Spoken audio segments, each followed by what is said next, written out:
likely be given in tribute to me. Okay, so this is going to be my review of What If episode 7, Party Thor.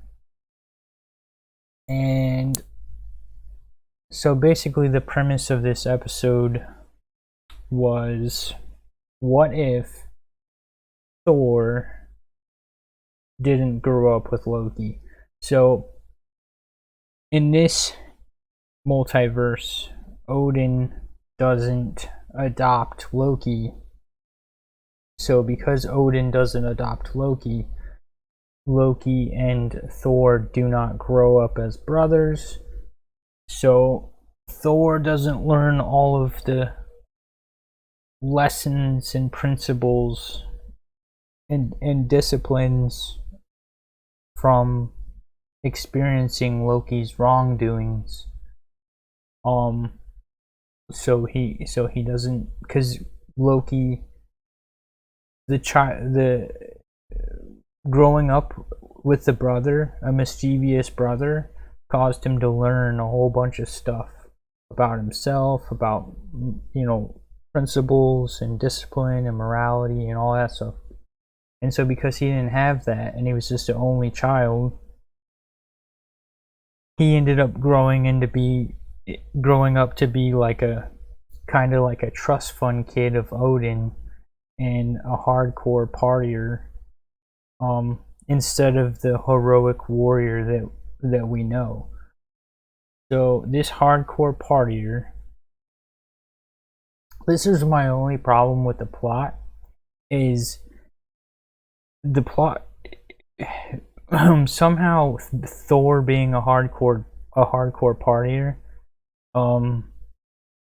turned the whole rest of the universe into also hardcore partiers. That was the only plot hole for me, that by somehow just one person, Thor, somehow made everyone else in the entire universe a partier. That was kind of a plot hole for me.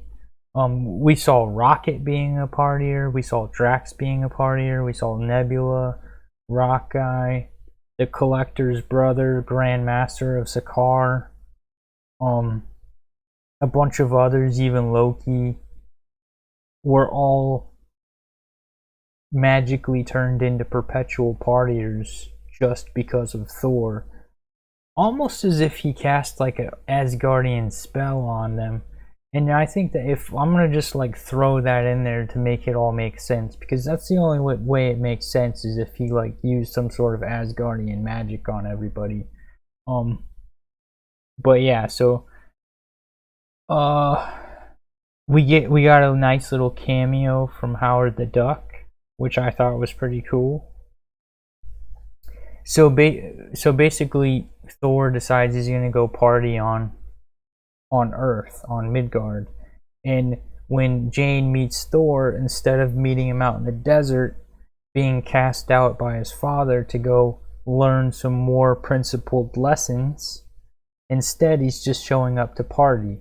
And so he parties super hard, and then S.H.I.E.L.D. decides that they're gonna send in the ultimate buzz killer in more ways than one, Captain Marvel.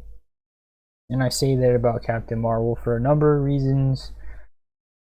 Not just because her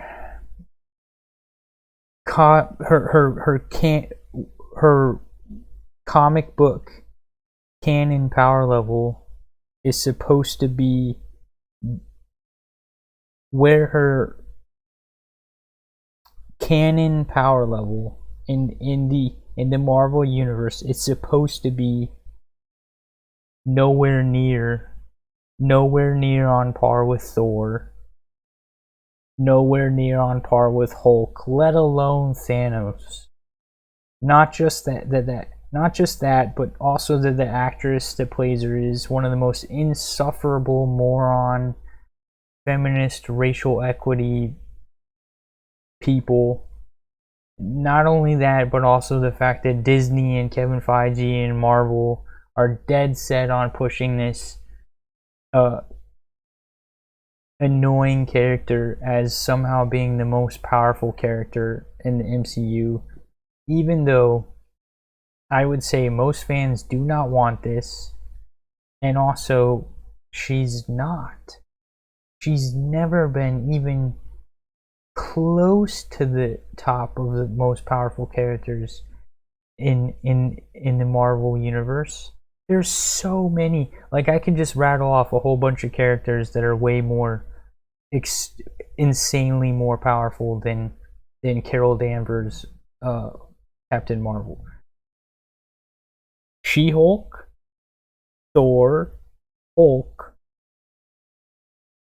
Mr. Fantastic Son, Iceman, Phoenix, and Silver Surfer. The list just goes on and on and on and on. Like, anyways, so on paper, so basically, Shield calls Captain Marvel to take care of Party Thor. Captain Marvel shows up, and then on paper, we know how this fight is supposed to go. On paper, going by the canon of how their power levels are supposed to be, Thor should wipe the floor with Captain Marvel, but that's not what happens. But besides that, we get a pretty cool fight. I think the fight was pretty well animated and fun to watch. The fight was entertaining. It was all everything you want from a superpowered epic fight. I would say they know that no one wants to see Captain Marvel beat Thor's ass, so they ended up ending the fight with like a cop out, and Thor wins by using the cheat code of the fact that Mjolnir is immovable. So he places Mjolnir on top of her and immobilizes her, and that's the end of the fight. I mean, because I feel like they did that because they know no one cares about. I mean, I don't know. Anyways, and then they also use some sort of stupid cop out that, oh, if I would have used my full power, it would have destroyed the planet, so I let Thor win. Come on, really? Anyways, so like I said, even in the comics, Carol Danvers gets her ass beat by She-Hulk, Bruce Banner's cousin, who isn't even nearly as powerful as the Hulk. So then S.H.I.E.L.D. plans on nuking Thor to get rid of him, and sends Captain Marvel to give her one last chance to defeat him before they nuke him. And then Jane sneaks off to Asgard and tells his mom that he's being a bad boy, right? So his mother shows up right when Captain Marvel and Thor are fighting again and yells at him, and he denies everything and says, oh no, it's not what you think. And so S.H.I.E.L.D. decides not to nuke him, and Captain Marvel and Maria Hill laugh at Thor for getting in trouble with his mother, and then he has to clean up the planet before his mother arrives. So, and then he sets up a date after all that, and he squares things away with his mom. He sets up a date with Jane because they did hit it off. And I thought that's kind of cool because it's nice to have a universe where it actually works out and they don't just like shit all over Thor, and then she breaks up with him, and then the whole Endgame thing where they make him get fat, and that never made any sense to me because he's not only is he Thor, not only is he an Asgardian, right? Not only is he Thor, the son of Odin, he's not just any Asgardian, he's a special Asgardian. Like, you gotta remember, a regular Asgardian is like a superhuman to us. Just a regular Asgardian is a superhuman to us, right? But he is an elite Asgardian, so he's like Superman to the Asgardians, right? So he has super advanced metabolism. Whether you want to say that's because he's born that way or magic or whatever. Don't you remember that they always had the infinite beer mugs, like infinite beer? He could just drink infinitely drink. There's no. It doesn't make no sense. Doesn't make not. It makes no sense for him to ever get fat. This doesn't make any sense. Makes zero sense because he's like. So that whole thing that they pushed in Endgame to make Thor look pathetic was just. I mean, you can make him depressed because of Thanos without completely shitting all over him. But anyways, so I liked this episode. At the end of it, we get a cool little cliffhanger where Ultron shows up from an alternate multiverse. Ultron walks in, not only wearing Vision's body, which he was supposed to inhabit what was it? Age of Ultron. He was supposed to inhabit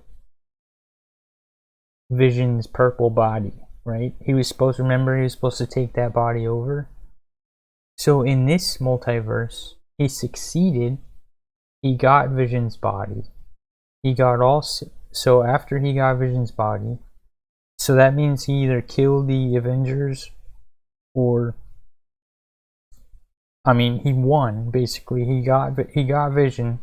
Whether that means he killed all the Avengers or whatever. Then he went on and he got all 6 Infinity Stones. And so that means he either sacrificed Tony or had Wanda sacrifice Pietro and then hand him over the Soul Stone. But he shows up. It's Ultron with Vision's body, wearing all 6 Infinity Stones. And it's like, I feel like Ultron would be a bigger threat with all 6 Infinity Stones than Thanos was. I really think so. I don't know why, I just think he would be, because Thanos had a singular purpose, right? Thanos wasn't interested in hopping around multiverses fucking shit up. Thanos had a singular purpose, and after he did what he wanted to do, he destroyed it. He destroyed the gauntlet and the Infinity Stones. So I feel like Ultron would be a way bigger threat with all 6 Infinity Stones. So I feel like that's what they're setting up. I feel like What If isn't just going to be a spin-off series for fun. I feel like this is setting up for Infinity Stones Ultron to be one of the big baddies that they have to face off against in one of these MCU movies during the multiverse wars. And basically how I would, so I mean, I really think that's pretty cool. How I would rate this episode, even though some of the plot didn't make any sense, like I said, because of Thor making the whole universe party. I think it was, I mean, when you think about it, the zombie episode didn't make much sense either, and neither did the T'Challa Star-Lord episode, and neither did the Captain Carter episode. So once you keep that in mind, and in comparison, I still think this was a very enjoyable episode. I actually liked this episode, honestly. Where I would say it was on par with,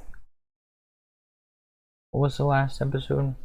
Oh yeah, the last episode was Tony Stark and Killmonger. Before that was I would say this one was on par. I mean, I don't know. Some other people didn't like the Doctor Strange episode, but I did. anyways, it was a good episode. I appreciate you for watching. Like, subscribe, and all that. And I'll talk to you in the next video.